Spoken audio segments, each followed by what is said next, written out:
Hello ও বাবা রংপুর, তোমরা হালকা মুত্যা হইয়ে পারো শীতকালের দিন না। জিতছি খুলনার লাগে, তোমাকে ফোন দেওয়ার তো কারণ আছে। নাতি খাতি বেলা গেল সুতি পারিলাম না, ওরে আমার রংপুর যার বাপ। না তোমরা তো মতো নাই আগো নাই, একদম নায়ক গে নাম উঠতে চাপিয়ে বইয়ে রইলিয়া দোয়া করছো যেন খুলনার সাথে বরিশাল হারিয়ে যায়, কিন্তু তোমাকে দোয়া তো কাজে লাগে নাই। তোমাকে দোয়া কোনো কাজে লাগে নাই। খুলনার যে সুন্দরবনে বাঘ থাকে না, এই বাঘের বিচি বরাবর টোক্কা মারিয়ে বরিশাল জিততে গেছে।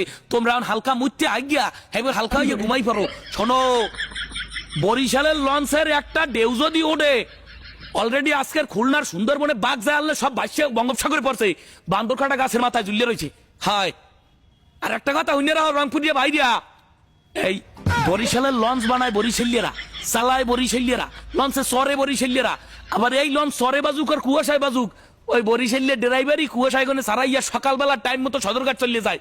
অর্থাৎ তোমরা যতই লাফাও, লঞ্চ হয়তো বা মাঝে মধ্যে ব্রেক করতে পারে, সরে বাজতে পারে। চিন্তা করিও না, বিপিএল এর সেমিফাইনাল এবং ফাইনালে যাইয়া তোমাদেরকে হারাইয়া ট্রফি ওটা সময় মতো বরিশালি আনবে। এখন তোমরা বেশিক্ষণ বই থাকো না, প্যাডে গ্যাস হইবে পাকস্থলিতে, পিঠতে পাথর হইবে পাকস্থলিতে, গ্যাস ঠিক হইবে আর তোমাকে কিডনিতে জ্যাম পড়বে। তাড়াতাড়ি আগিয়া বুঝতিয়া এইবা হালকা হইয়া ল্যাবের তলে ঘুমাই পড়ো। আর চিন্তা করিও না, আর বরিশালের নিয়ে অভিশাপ দিও না। হগুনের দোয়ায় কিন্তু গরু মরে না।